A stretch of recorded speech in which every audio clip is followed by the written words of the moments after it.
बिस्मिल्लाहिर्रहमानिर्रहीम। अस्सलाम वालेकुम मोअज़्ज़ज़ व्यूअर्स। आज आईबीएस बीमारी के मुतालिक बात करेंगे। आईबीएस का मतलब है इरिटेबल बाउल सिंड्रोम।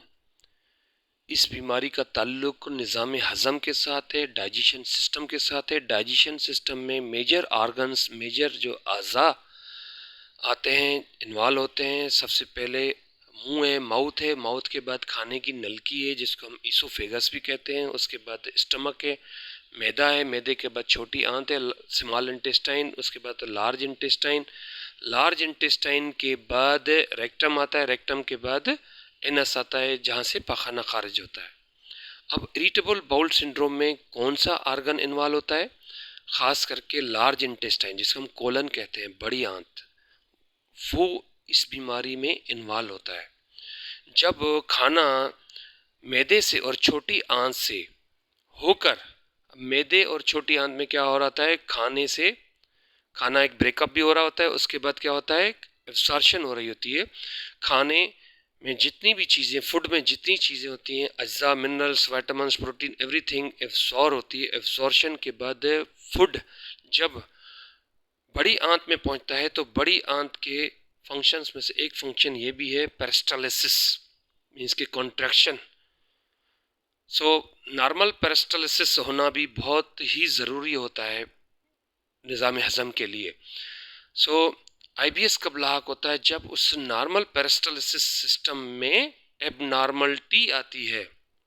या तो वो हाइपर काम करता है या फिर हाइपो काम करता है, या फिर कम काम करता है या फिर ज़्यादा काम करता है। हाइपर में क्या होता है, पेरिस्टालसिस में क्या होता है, जो बड़ी आंत है इसकी मूवमेंट ज़्यादा फास्ट हो जाती है, बढ़ जाती है, जिसकी वजह से फूड, क्योंकि पेरिस्टालसिस से क्या होता है, जो खाने में फूड में पानी होता है उसको एब्जॉर्ब करके बड़ी आंत बॉडी में शामिल कर रहा होता है। ओबियसली जब उसकी मूवमेंट ज़्यादा हो जाएगी तो फूड से प्रॉपर पानी एब्जॉर्ब नहीं होता और फूड जो है वो थिन होके, और चूँकि पेरिस्टालसिस तेज़ हो रही होती है, कॉन्ट्रैक्शन तेज़ हो रही होती है बड़ी आंत की, तो उससे क्या होता है, पुशिंग भी तेज़ी से हो रही होती है। फिर जाके वो जो मवाद होता है, स्टूल जिसको आप कह सकते हैं, जाके रेक्टम में जमा होता है। Rectum is the last portion of large intestine. ठीक है जी, ये इसको आप स्टोरेज, आप स्टूल भी कह सकते हैं, पाखाने की स्टोरेज है।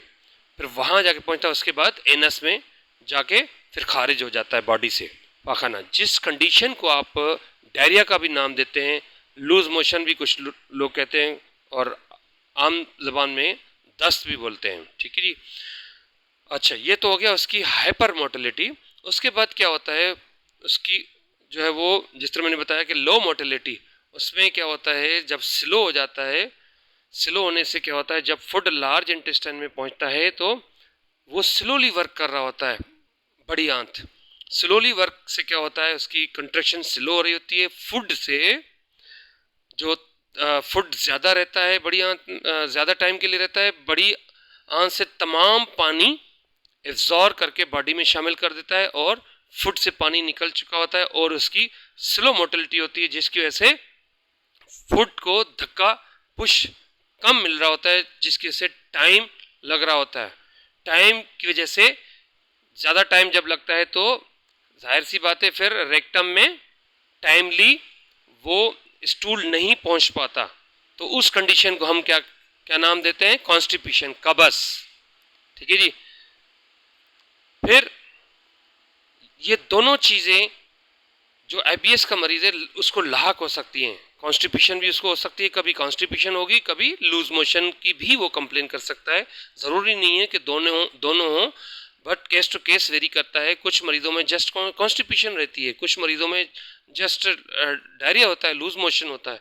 जो दूसरे सिम्टम हैं आईबीएस के, उसमें डिस्कम्फर्टनेस ऑफ एब्डोमिनल क्रैम्प्स, पेन वगैरह होता है। उसके अलावा ब्लूटिंग वगैरह भी ज़्यादा होती है। सो आईबीएस जो है वो ट्रीटेबल है, बट इसके रीजंस को मालिश देख रहा होता है कि इसका रीज़न क्या है, क्यों ये लाहक तकलीफ हुई है। उसमें सबसे जो सर फहरिस्त है, नर्व्स होता है। वो नर्व्स जो दिमाग से ऑर्डर्स लेके इंटेस्टाइन तक आती हैं, अगर उस नर्व में कोई वीकनेस हो या कोई प्रॉब्लम हो तो उसकी वजह से भी ये चीज़ लाहक होती है। ठीक है जी। फिर दूसरा होता है एंजाइटी स्ट्रेस, उसकी वजह से भी आईबीएस लाहक हो सकता है। तीसरा होता है abnormal habits of food, timing नहीं है खाना खाने की, आप खाना खा लिया या खाना खा लिया तो उसके बाद और खा लिया। ठीक है जी। फिर चौथा क्या होता है, इन्फेक्शन, खुदा ना खास तो कोई इन्फेक्शन लाहक हो गया है इंटेस्टाइन में या हाजमे के सिस्टम में या बॉडी में, तो उससे भी आईबीएस लाहक होता है। सो ये ट्रीटमेंट इसका केस टू केस वेरी करता है, बस ट्रीटेबल है। हाँ, बहुत रेयर कंडीशंस होती हैं, कोई खुदा ना खास्ता कोई अनट्रीटेबल कोई इन्फेक्शन लग गया इंटेस्टाइन वगैरह में तो देन फिर ये प्रॉब्लम करता है, नहीं तो मोस्टली 99% क्यूरेबल है, ट्रीटमेंट इसका मौजूद है। और मालिज जो है वो उसी हिसाब से, अगर कॉन्स्टिपेशन है तो जो कंट्रैक्शन जिस तरह मैंने बताया बड़ी आंत कि उसको बढ़ाने के लिए, कंट्रैक्शन की स्पीड को बढ़ाने के लिए मेडिसिन एडजस्ट कर रहा होता है। अगर लूज मोशन है तो उसकी मोटिलिटी को कम करने के लिए दवाइयाँ दे रहा होता है। स्ट्रेस तो स्ट्रेस को रिलीफ देने के लिए मेडिसिन तजवीज़ कर रहा होता है। बहरहाल एलोपैथिक के अंदर भी और होम्योपैथी के अंदर भी इसके बहुत अच्छे सॉल्यूशन हैं। सो मुझे उम्मीद है कि आईबीएस इरिटेबल बाउल सिंड्रोम तमाम मेरे मुअज़्ज़ज़ व्यूअर्स को समझ में आ गई होगी। इसी के साथ ही अपने मेज़बान डॉक्टर शमीर अली मेमन को इजाज़त दें। इंशाल्लाह किसी और इन्फॉर्मेटिव वीडियो क्लिप में साथ होंगे। Thank you so much. अल्लाह आपका हामी और नासिर है।